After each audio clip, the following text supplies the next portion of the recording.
Hi, I'm going in this section to discuss or talk a little bit about vaccine confidence and what does that mean and factors contributing to vaccine confidence and vaccine hesitancy. I'm going to share my slides here.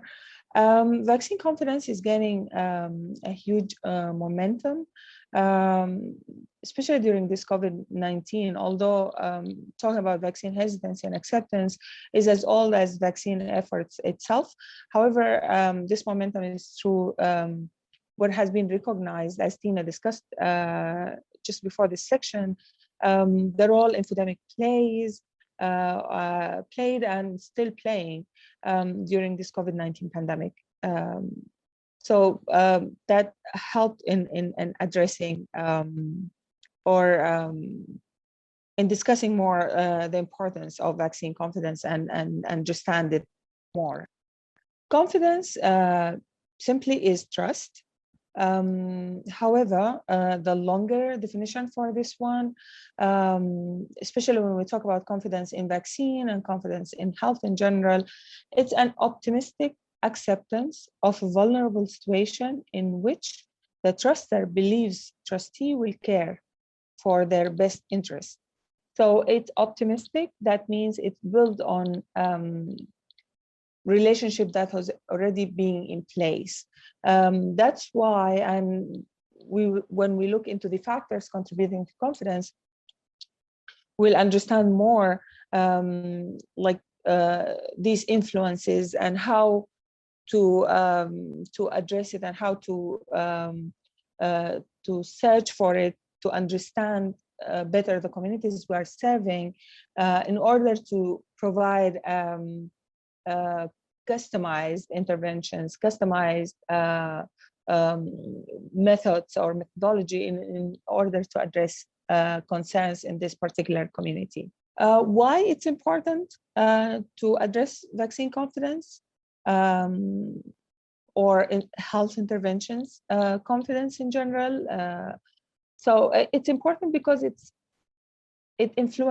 affects the behavior and the attitude of the patients or clients of this health system. It influences patients' willingness to seek care or reveal sensitive information to their care providers, to adhere to treatment, to participate in research. It also could explain, confidence could explain variance in outcome, especially when we look at things as placebo effect or why sometimes alternative medicine produce results, because it tap on this confidence part in the care provider. So it's really important to address confidence and what contribute to that, and understand the differences between different communities, because what work in one place not necessarily work with other, or what works in one community not necessarily will work with other communities or age groups or whatever factors that based on our research or understanding of the context that we're providing our services in, that will help in providing and addressing those factors because it matters. In this slide, there are factors like enhance confidence and reduce hesitancy and vice versa as well. So next to the red arrow, that those are factors perceived or understood that they reduce confidence and accordingly increase hesitancy in the health intervention and vaccine specifically. So having localized pockets of hesitancy, tradition, cultures, religious, social media, it's here is mentioned. This report was around 2012, long time before COVID-19 pandemic. But the change is very very fast in the social media platforms, and its engagement and involvement, and more people are engaged today in social media. Younger age, because sometimes specific age groups prefer a specific source of information that they rely on, or only check for updates or for verification of information, that they look into it. Also nuclear families, because it plays the same role as tradition, culture, religious, and nuclear family, like every member in this nuclear family is influenced by the leader of this nuclear family, and they develop some sort of herd perception around vaccines and health intervention.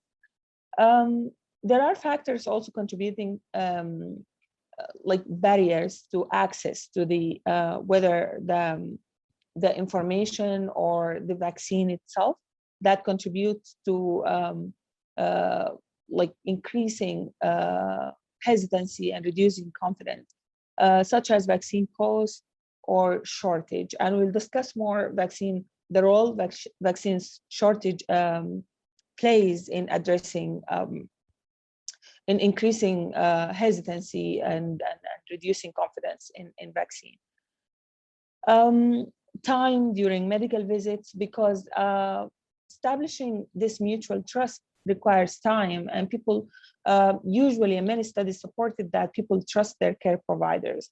So if they don't have enough time and opportunity to address and verify information with their own care provider, then this could be a missed opportunity to validate information, verify data, or sharing rumors that they hear or listen to in their communities, and having that opportunity to recheck with their care providers as trusted source of information. And preference of traditional medicines, and this also falls under like traditional cultures, what nuclear families as well, like what's the trend. We need, these are very contextualized, and it's very important to address like community by community, rather than having one general information to apply on everyone. On the other side, next to the green arrow, factors contribute to increasing confidence and reducing hesitancy. Collaboration with media, schools. Schools could be also like stakeholders or faith-based organizations, or like community-based organizations in general. Any collaboration or working together, establishing those relationships definitely contribute very well to increase confidence and reduce hesitancy, and providing and empowering those organizations working in the community to provide like verified information, because people trust them for being in their communities for longer time, familiar faces, they worked with them before, so the trust has been already established. So collaboration with those types of organizations is crucial in increasing confidence. Also, with for media, we like with the pace information like being updated, media is playing a huge role during this pandemic. So it's very important to have the media or work with the media to for media to be to provide verified information that's scientifically based, rather than just filling the gap with whatever information to cover their outreach. Training of healthcare providers on how to communicate, and this is like the opposite of like lack of time during medical visits. So healthcare providers to be trained on how to be active listeners, how to establish that trust, how to tap on what information has been going around that influence their patients or their clients, decision-making with regard to vaccine and health interventions. Also support from local leaders. Local leaders could play, they might not be affiliated with a specific organization. However, they could be like individuals, key people in their communities, and people look at them. Many surveys tapped on or addressed that. For example, if Dr. Fauci received the vaccine, then I trust this vaccine. I will be able to take it. So, and instead of just having Dr. Fauci, who might not be as known as for some people, there are other local leaders who plays the same role of Dr. Fauci played for other people. Those local leaders could play that role and increase confidence in vaccine if they have been involved in the right way. Also increasing awareness about the disease with utilization of those organizations, local leaders, key people in the community, but also enabling access to the information to different levels. So making it available for everyone, for lay people to understand what's really going on and being able to update themselves about the disease, and providing the opportunity for everybody who interested in digging deeper in understanding the disease, depending on their education background. Also, communicating transparently, that goes with similar to like increase awareness about the disease, because any vague information immediately will increase hesitancy, because people will lose trust that we're already working hard to build and establish within these communities, will contribute to hesitancy, because it will be considered as lack of transparency, or health experts are hiding some of the information. That's why they are communicating in a vague manner. In this slide, this is the SAGE vaccine hesitancy model. This report was in 2011. They grouped influencers into three groups: contextual, individual, and group, like the people or the person, and the vaccine itself or the intervention. In the those factors separated into two boxes. The one above this, what has been addressed and researched, and that report is based on actual findings from their research. The box in the bottom provide potential or opportunities for further research to be done, but they didn't do it, or they didn't research it in their or address it in their report. So for context-based, as discussed before, like religion, culture, gender, socioeconomic status, those are all like context-based, where individuals are in. So this context also has influence on decision-making and on people living within these contexts. Understanding those contexts will help a lot in understanding individual decision-making regarding vaccine and how we can increase confidence and reduce vaccine hesitancy. Also geographic barriers, because this directly goes or linked with access to the vaccine itself. And if there is geographic barrier, then automatically it will be like a long shot to talk about the vaccine if there are physical barriers of accessing that vaccine. Within the context as well, that they didn't address in their report, but there is potential, as they mentioned, politics and policies and historical influences and pharmaceutical industry, relationship with pharmaceutical industry. Those factors below and not addressed in their report is actually what has been highlighted a lot, that COVID-19 pandemic has been heavily politicized and the role like pharmaceutical industry played in this one, and like international relationships and all that. So there is huge potential in understanding more or highlighting role policies and politics played during this pandemic.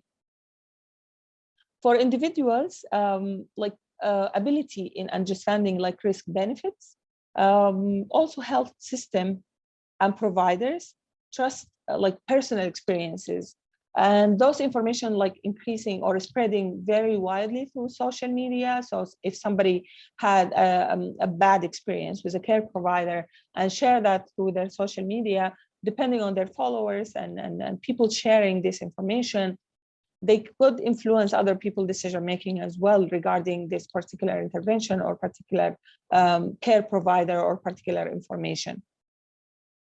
On the bottom box, or the box in the bottom, experiences with past vaccination, and also in some surveys, this has been addressed as like, I tried flu shot and it didn't work. So why to try another something you are advocating for, or you are talking about it as it's just another type of flu. I didn't have a good experience with flu shot.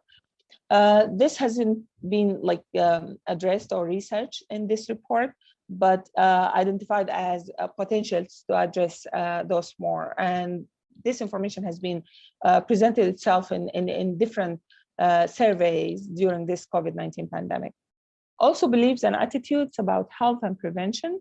And this also like linked or highly contextualized because rumors that spread in one place not necessarily are the same as rumors spreading in another place. So each place and each context, they have their own beliefs and attitudes and relationship with health system in place.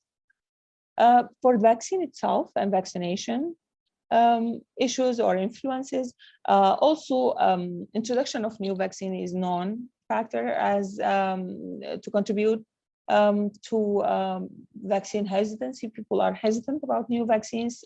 This is has been observed. Also, designing of the vaccination program and mode of delivery, reliability and or source of vaccine supply, and role healthcare providers, because healthcare providers or professionals, those are the mediators that take the vaccine and actually put it or inject it into the people's arms.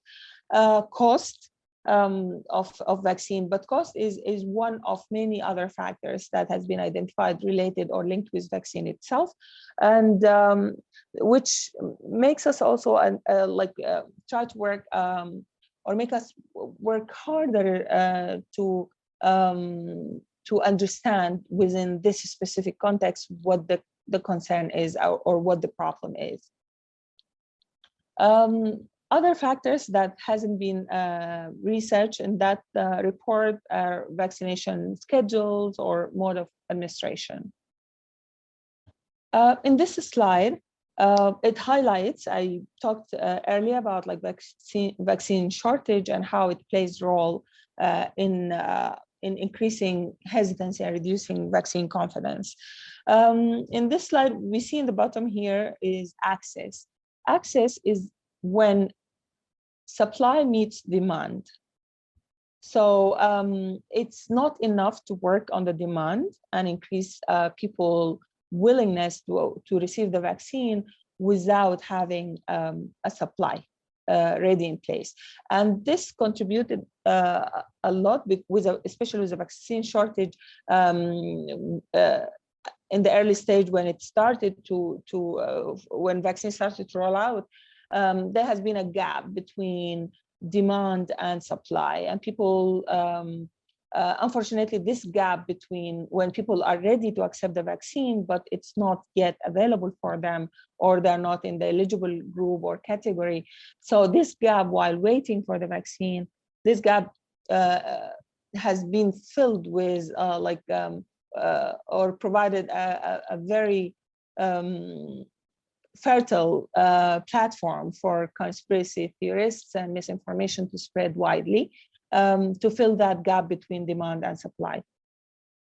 Equity is in the center of this. Vaccine hesitance and vaccine confidence is very much interlinked with equity and individual responses and customized understanding of